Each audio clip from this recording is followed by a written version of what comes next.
What's up, everyone? Welcome into the All 22 NFL podcast, the official podcast of the All 22 fantasy football platform. It's the only fantasy football game with full 53-man rosters, including offensive linemen, where you get to choose personnel packages and have access to PFF grading and advanced stats to make decisions each week. To learn more, go to all-22.com or just go to the App Store and download the app today. Ray, dude, I was ripping on you for like a week and a half about being the worst fantasy owner in the history of fantasy football, because just for people out there, right? Like Ray has been the manager of Patrick Mahomes led teams for like the last 8 years, and it's dynasty, right? So he's had Patrick Mahomes, he's had good draft picks, and he's literally like just driven these teams into the ground year over year. He never wins close games, and all he ever does is complain about how whoever he's playing scores the most points and he loses the game, and he, he's always crying about it. So I made fun of him really hard last week in front of all of our friends. And what happens is I'm playing Ray last weekend, and we are the two highest scoring teams in the league, and he beats me by 1 point. Karma was real this week, Ray. It was absolutely real for you. And it cost me a leg because Chris Godwin won it for me. And then, what did it cost? Everything. It cost everything. But I'm fired up this week. I feel like we have a lot to talk about.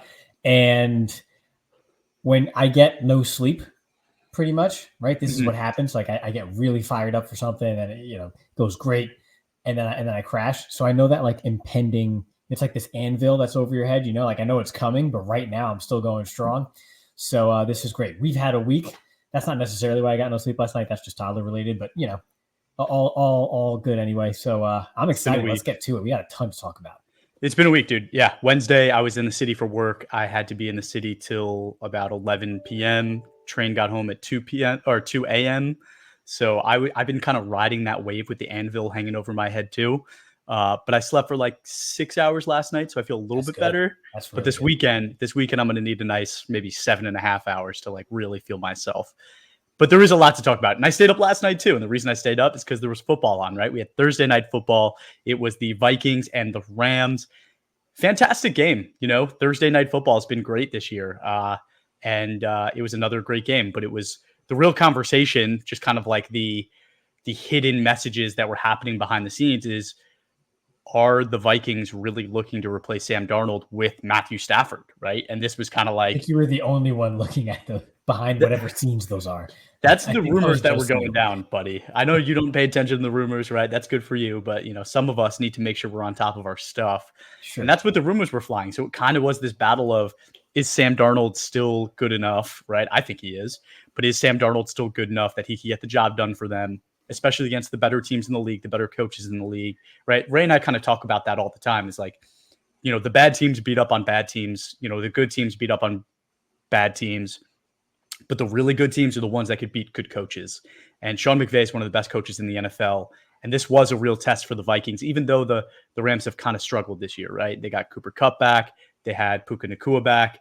It was a real challenge for them. And obviously, they lost. But you said you had a lot to say about this game, so I'm going to let you run with it. Yeah, let's start with Sam Darnold, who, again, my boy, right? I've said it for years. He finally got this situation, this steadiness that he's just avoided his entire career because he was drafted by the Jets, and that's just what happens. You are destined for several years of bad luck when you get drafted by the Jets. Jets or Browns? So, yeah, same.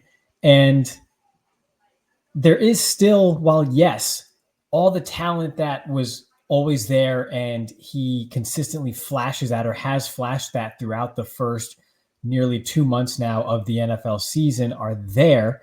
And he showed that even last night. He had 4 big-time throws, 0 turnover-worthy plays as quarterback, and that's, a recipe for success. That's great. However, there is a flip side to this coin that we have to talk about with Sam Darnold, and that is the other aspect of his game that he needs to get under control, and that is holding on to the ball in the pocket and not progressing as fast as he needs to.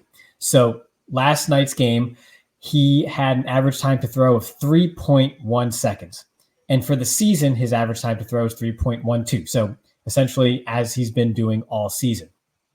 Out of 28 NFL quarterbacks with at least 60 pass attempts so far this season, that ranks 26th out of 28. So that's longer than everybody except Bo Nix, which is a bit surprising, and Brock Purdy. He has to progress and get rid of the ball quicker. And on the face mask call that wasn't last night, he had Aaron Jones in the flat, wide open for an easy 12 or 15 yards to just get that drive started. And he took way too long to make it there in his progression and to dump it off and take what the defense gave him.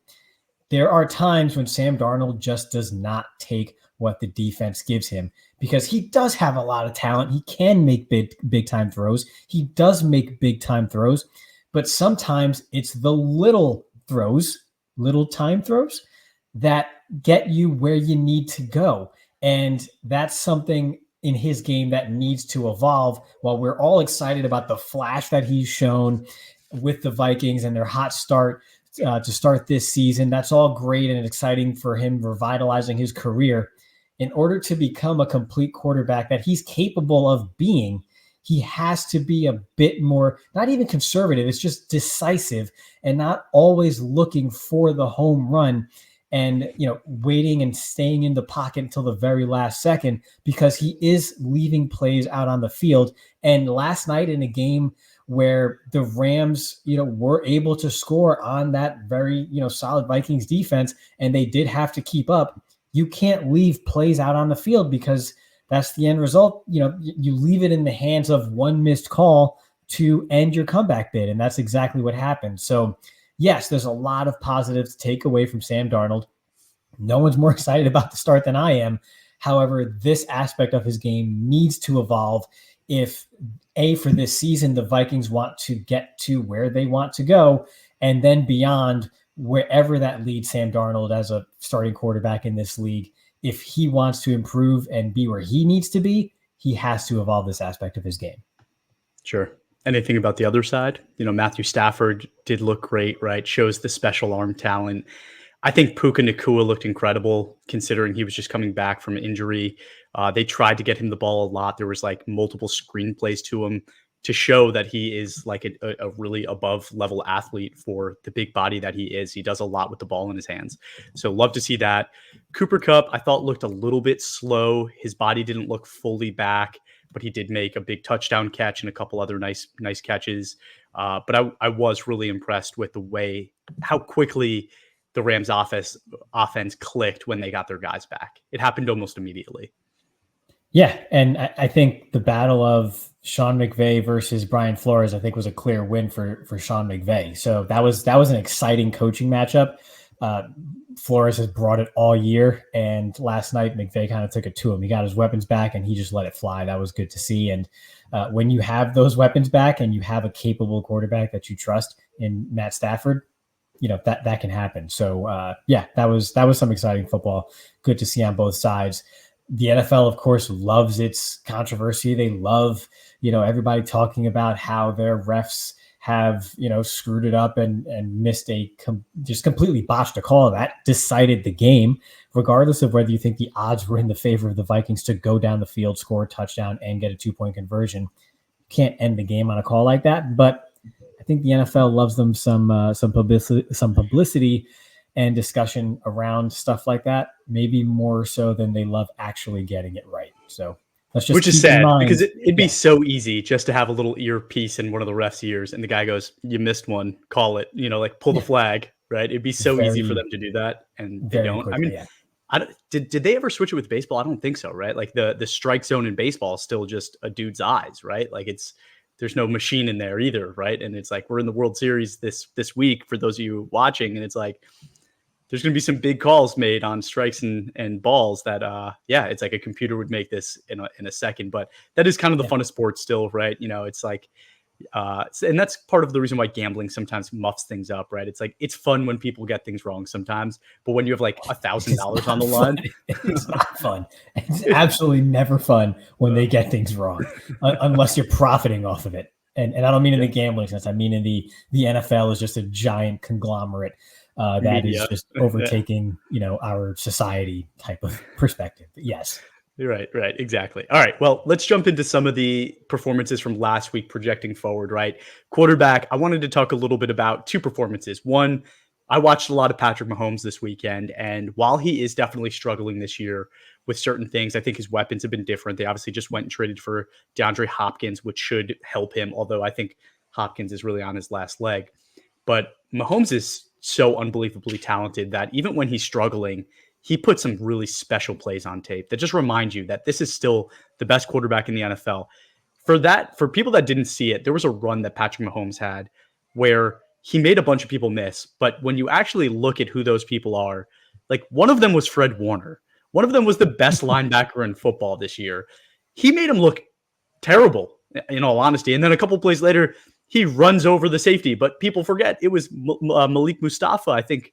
And it's like, this is like a beefed up, like safety linebacker hybrid that Mahomes just put on his ass. Like it was incredible. So really good performance by Mahomes. Yeah, there always is. Even if the stats aren't there, I mean, the Chiefs are where they are for a reason. They're still racking up wins. They're still the title favorite for a reason, which again that's why we have all 22, so that we don't sit here blinded by stats and we can actually bring to you what's going on on the field. So again, even when the touchdowns aren't there, even all the yardage isn't there, and the big plays over the top, I mean, he does all the little things right. Again, going back to the Sam Darnold thing, like, okay, great, thanks for the flashes. Do the little things right, and then you will find yourself in position to make those types of plays like Mahomes made. You're talking on the ground here, but yes, those special moments will happen in time, and that was a big one for sure. I forget who interviewed him after the game. He was like, "Yeah, I got some heft to me," and I was like, "Okay, this is getting weird." But that was a big run. Mahomes is still that dude. Don't be blinded by the lack of stats so far. But the season leader right now is Lamar Jackson. He was the top performer last week, 92.7 last week, but at 89.5 on the year. He's the season leader. And, I think that we always shy away from including him in that top three discussion because there's always just this fear behind it that this guy's going to get hurt and his career is going to be shorter than everybody else's, right? Like that's always the fear. And I really think that's what holds me back a lot of times from including him in that top three discussion. And that top three being Josh Allen, Joe Burrow, and Patrick Mahomes. But I think Lamar's proven that he deserves to at least be in the discussion, if not maybe number two right behind Mahomes, right? And I think this year he's proving that. He looks flawless sometimes. Like the last few games, he's looked absolutely flawless. I just can't say enough about the year he's having so far. Just great things coming out of Baltimore. Yeah, there was a time a few years back in his career where he had that MVP caliber season. And then there was two, but not necessarily down years for him.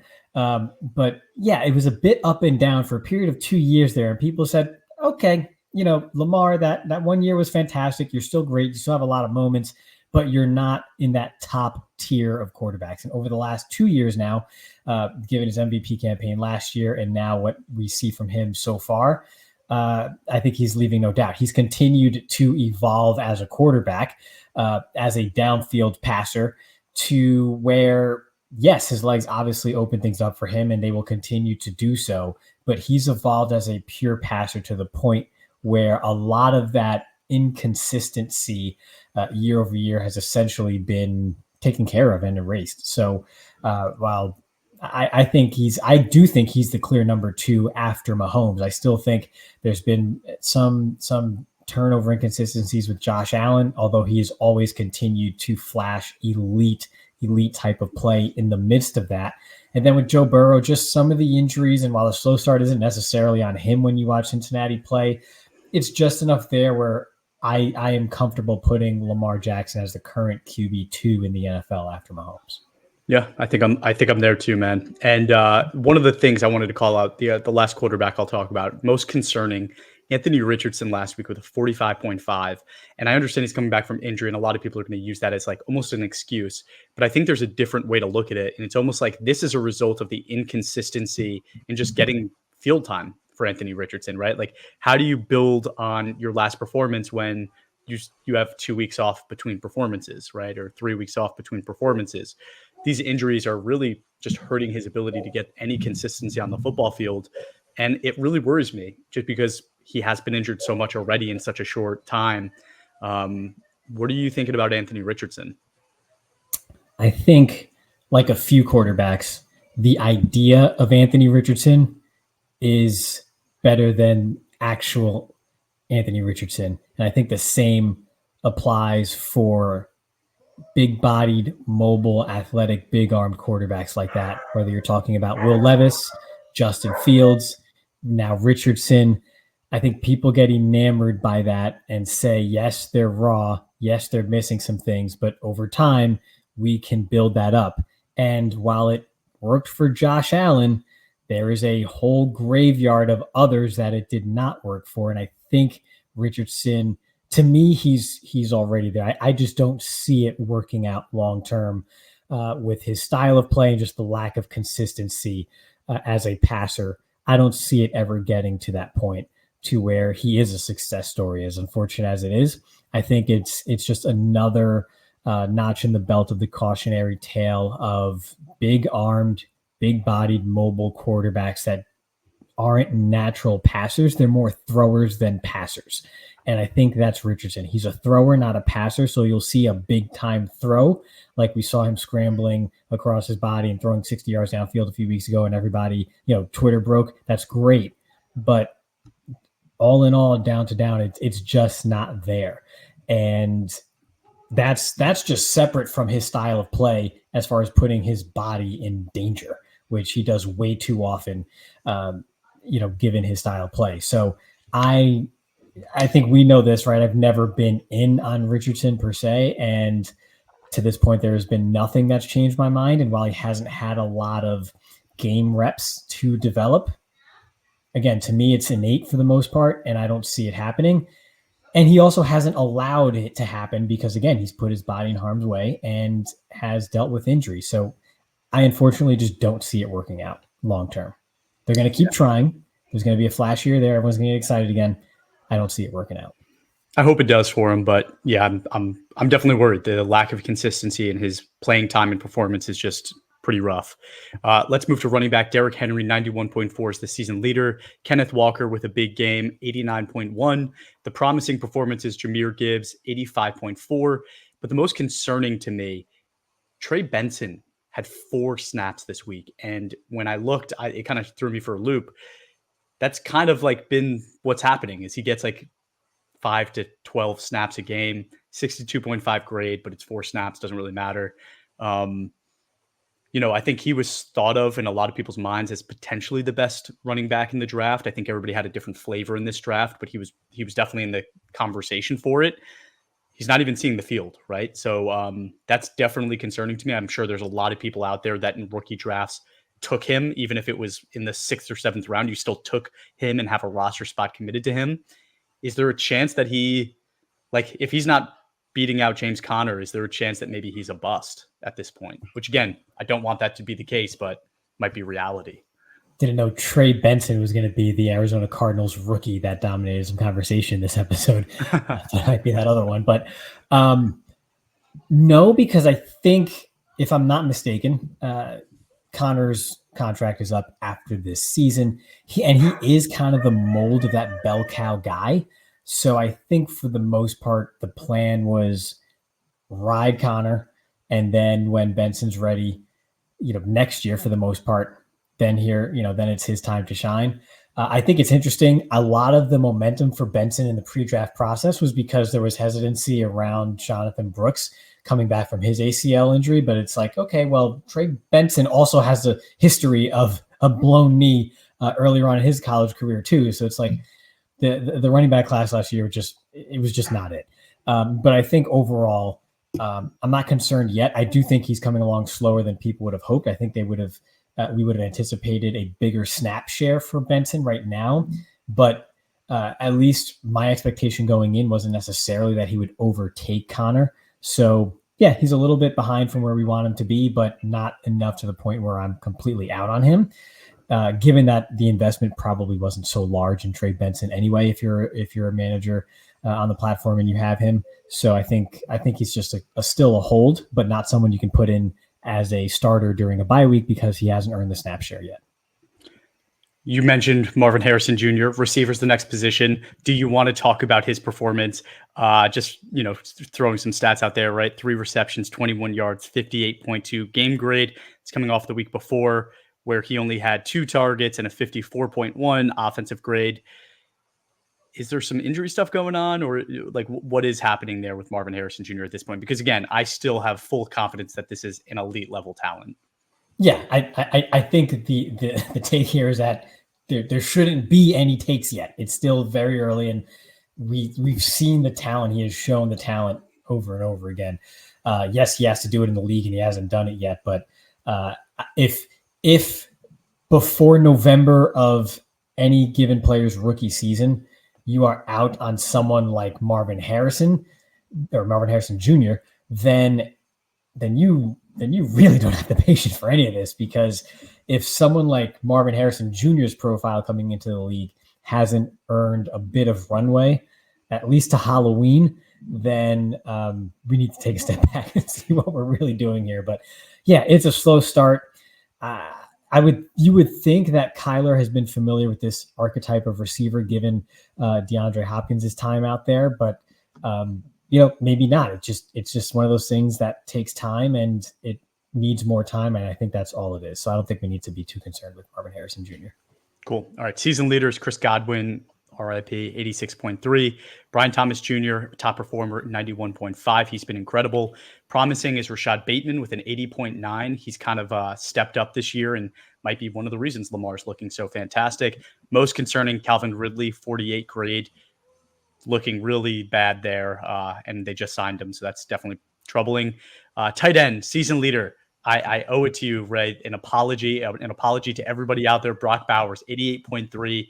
He's been fantastic as a receiver. I really thought the blocking stuff would hurt him and hold him back and not put him on the field as much, but man, are they using him well. So shout out to Brock Bowers. Top performer, Jonnu Smith, 90.8.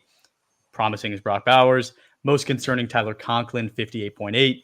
Let's move on to tackle. Season leader, Terran Armstead, 91.2. Top performer, your boy, Ikem Ekwonu, 83.9. Promising performance, Joe Alt is back, 76.2.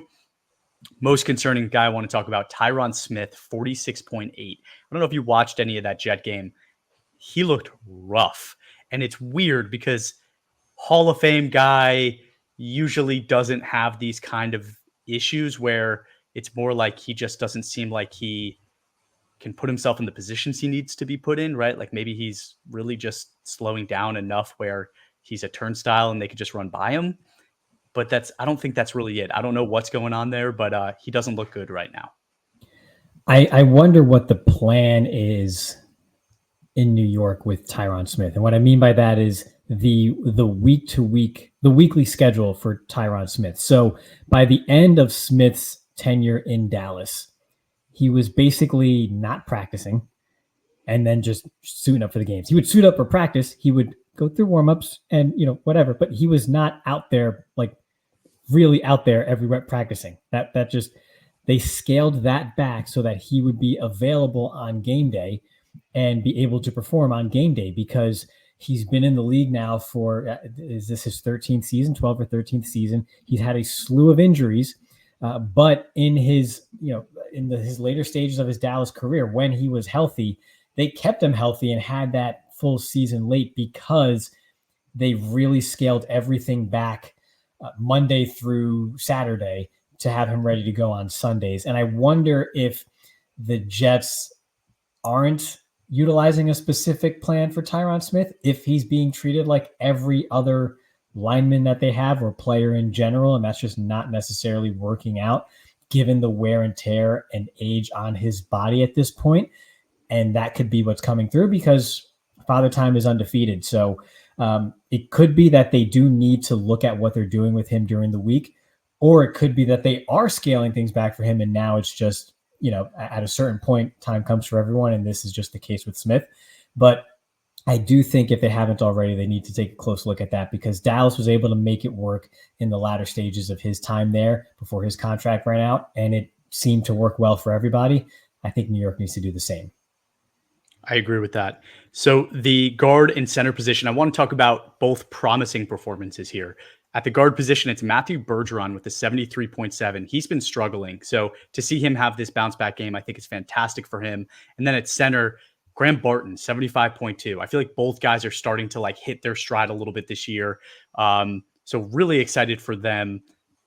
What are you thinking about these guys? Yeah, I love them. When you like a talent heading into the league, you have to exercise patience and not get caught up in your own hype, if you will, for those guys, because it's still going to be a learning curve for everyone. There's still a development curve that needs to take place there, especially for Bergeron, who was a bit more of a versatile piece coming into the league, who could play multiple spots and really needed to settle in. And then Barton, a bit of an injury history, and you're always just a little leery of how they're going to react to or push through a full NFL season as young players. And so far, seems to be sort of getting there, which is good. So yeah, it's exciting. It's what you want to see if you were high on these players coming into the league. But again, they're still young. We've seen the ups and downs from Bergeron already. The rookie wall could be a thing. It is real. It doesn't always get everybody, but it can get especially linemen right in the trenches. It's a real thing there. So something to keep an eye out for. But if you like the matchup for a young player like that, and we've already seen them start to hit their stride a bit, like you said, then I think you can feel reasonably comfortable putting them in your lineup on a week-to-week basis here.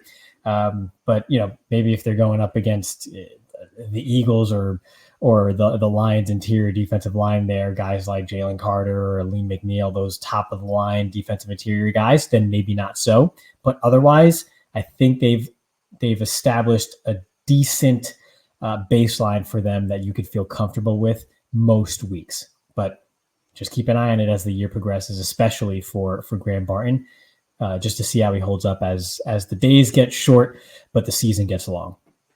Love that. Jumping to the defensive side of the ball, at the defensive interior position, again, I don't like to pick on rookies, but I think we're at a point where we have to talk about Jersey Newton. We have to. So we don't have to. You just want to. We don't have to. No, we have to. We have to. Looking at his numbers, okay? Week 2 was his first game where he played. He played 12 snaps, had a 39.5 grade. Week 3, 21 snaps, 59.9. Week 4, 22 snaps, 35.3. Week 5, 25 snaps, 52.4. 37 snaps in week 6, 37.5. 23 snaps in week 7, 33.2. We talked about how when a guy gets drafted to a team that has other guys at the position ahead of them where they don't have to rush in, it's usually a benefit because the team will utilize that guy's strengths, right? Only put him into the game in a position that really would help him blossom. Seeing that he's playing low snaps, it seems like that's what Washington is trying to do. Why are these results happening? I do need to dig into the tape more, but just looking at the numbers, it's definitely concerning. Could be Washington's lack of edge talent is creating just more double teams on the inside. But at this point, I am very, very cautious about what I'm doing with Jersey Newton. Am I trying to get something for him at this point? Am I trying to dump the asset? I don't think you dump him, like drop him, but like at this point, you probably spent a second or third round pick on him. This is tough. Those are tough grades. They are. And the thing is, Jonathan Allen is now out with the pectoral injury, right? So his snap share is going to increase from here on out. So he's going to be relied on more. I do think a bit of a hunch initially here is I wonder if the odd fronts that Washington has found themselves in at times is just not the best fit for Newton, who's more of, and I know Quinn in general is more of this type too, as far as the penetrating type, not necessarily stack and shed and some of the old school type of odd fronts that most people are familiar with when talking about those 3 down linemen. But I wonder if in general that's not the best fit for Newton, and that if that's what he's been put into more often than not, that could be causing this, and how that changes now that he is taking on a bigger role alongside someone like Fedarian Mathis on the interior there. Do they tweak things a little bit on the front line there to make things better for Newton to cater to his strengths more now that he's taking on a bigger role, as opposed to, hey, go out there, here's your 12 snaps, scattered throughout the game. Now just play within the system. So that's something I'm keeping an eye on too. That's the optimistic side of me saying, okay, well, let's see how they switch things up a little bit here, and maybe we'll see some improvement on the grading side, because it's not one area as far as just being stout against the run or just having to generate more rush. It's across the board here, which is why my hunch is it's more alignment based than anything else, given that he does have some limitations and you do have to cater to his strengths in order to get the best out of him. Okay. We have to jump to edge, and we owe apologies, Ray. We both do. I understand this is Dynasty, and the rankings we made were Dynasty rankings, but TJ Watt has a 93.1 grade this year, and he was number 10 in our rankings. I think we owe some apologies.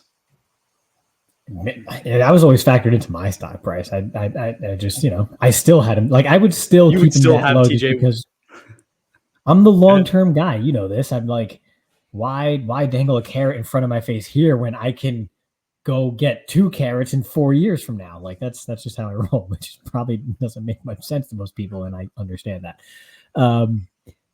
He's way better than the 10th edge rusher in the NFL today.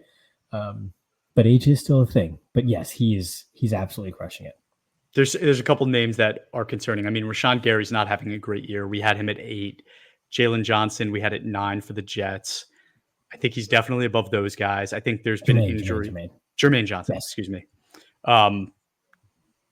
So yeah, I think we kind of screwed the pooch on that one. But okay, linebacker. Let's go to linebacker. Fred Warner. I talked about Patrick Mahomes made him look stupid, but he's still the leader, 91.8. Leo Chanel, though, I want to talk about him for a second, because as hard as linebacker is to figure out, right? Sometimes when you see a 250-pound middle linebacker get drafted, that maybe isn't great in coverage, doesn't necessarily mean that they're going to be poorly graded in PFF grading and all 22, right? Leo Chanel is one of the best linebackers in the NFL today because of what he can do in the box and the way he plays hard-nosed football, a little bit more traditional football. And I think the Chiefs do a fantastic job of utilizing him for that. And 90.9 grade last week, but his season grade is phenomenal as well. He's somebody that I would definitely buy. Like, if you were in need of a linebacker, somebody's willing to sell, go get yourself a Leo Chanel. I think everybody could use a player like that. That big archetype seems to be consistent in the platform. So yeah, I'll follow your lead on that one. Okay. Cornerback. My concerning performance is Sauce Gardner. I think we got to talk about Sauce, man. And I know that I think we got to talk about Sauce. Listen, I'm a marinara guy, but no, I'm just kidding. Sauce is one of the guys when we talked about, right, being the number 1 cornerback in the NFL. The reason we gave him that title is because we thought he was basically matchup proof and that there was no situation that he would go into and it wouldn't turn out well. But a 57.2 grade last week, he's got 60 grades in 3 weeks. He's got a 50 grade and a 36.5 grade. He only has 2 weeks above 70 at this point in time this season. What's going on with Sauce, man? I don't know if he's nicked up or what, or if even Sauce Gardner can be subject to the whims of cornerback variability in the NFL. I'm still starting him every single week because he's Sauce Gardner. But yeah, he hasn't looked great. I think he is a little nicked up, if I'm not mistaken. I've kind of seen a couple of things with his hip at times. Had a head injury, I think, in London. I can't imagine a transcontinental flight if you have a concussion. That just seems brutal. So yeah, I think he's a little bit beat up, and everything with the Jets just hasn't clicked this year like we all thought it would on both sides of the ball. And it's impacted everybody. Everything is just a bit off there. I think he's a bit beat up, and that's all it is. We talk about it, especially the position at cornerback. If you're just a little bit off, that's all it takes to give up separation in the NFL and to give up big plays. And I think that's what's happening with Sauce and really the Jets as a whole across the board. But in particular, talking about Sauce in the cornerback position, I think that's all it is. I think he's not quite right physically, and that whole organization so far is just not quite right.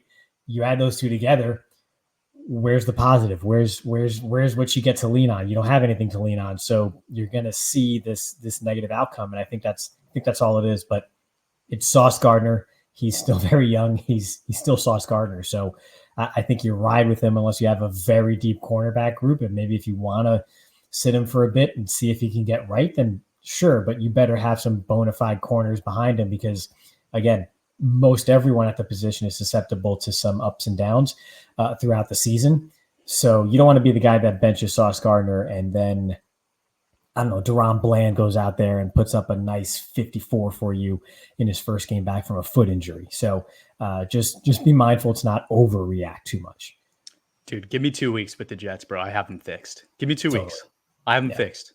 If they had like a defensive mind like Robert Saleh or something just available to just give me 2 weeks. Give me 2 days and I'm firing Nathaniel Hackett, right? The offense is immediately better. I'm going and watching every high school game. I'm stealing all of their best plays. High school game. Stealing all of their best plays, and I'm just having creativity to my offense. I'm making Aaron Rodgers step out of the box. I'm giving him like whatever drug he wants before the game. Let him get a little crazy, right? Have some or something in the woods. Have some mushroom tea before he takes a snap, and we're going to win the game. We'll be fine. Is Deron Bland back this week? May take another week, but he's inching closer to a return. Okay. But either way, I'm probably not starting him his first week. It's a foot. It's a cornerback. Like we said, cornerback, it's the pebble under the mattress, right? People know what that means. You don't know what that means, but people know what that means. Pebble under the mattress. You're not sleeping right with the pebble under the mattress. All right, let's go to safety. Brian Branch, season leader, 91.7. He's also the top performer, 91.6. We've talked about him a few weeks in a row now where he just looks incredible. I think he's definitely establishing himself as the best safety in the NFL, or at least in that conversation. Jaden Hicks, 86.4. I know we talked about him a lot during the pre-draft process. He was one of the guys I really liked at the safety position. I think you did too. Most concerning, Justin Simmons, 35.9. Oof. It just hasn't been good with him. But overall, I think, the safety position, there's been some highlights, which is nice. A little bit different. Yeah, exactly. It's been different. They're faring a bit better than we thought overall, but not necessarily the cast of characters that we thought would fare this well. But again, it's just one of those deals too. You talk about Justin Simmons. I mean, he's going to be 31 years old. It happens.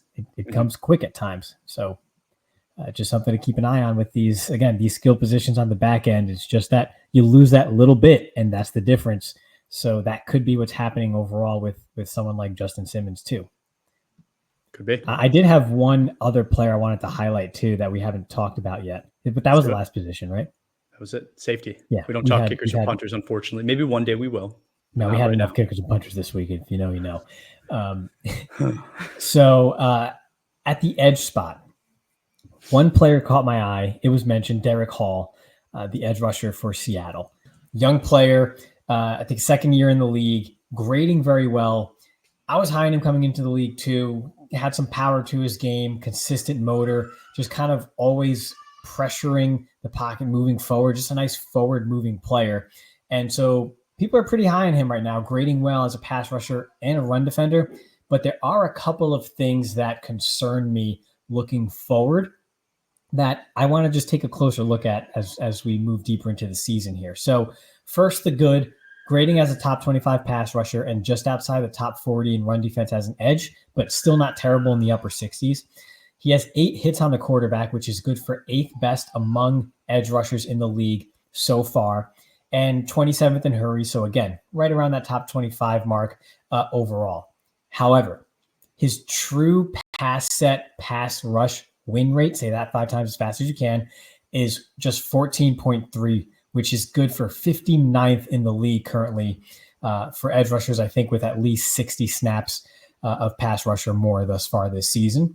And his overall pass rush win rate is 8.6, which is good for 77th in the league.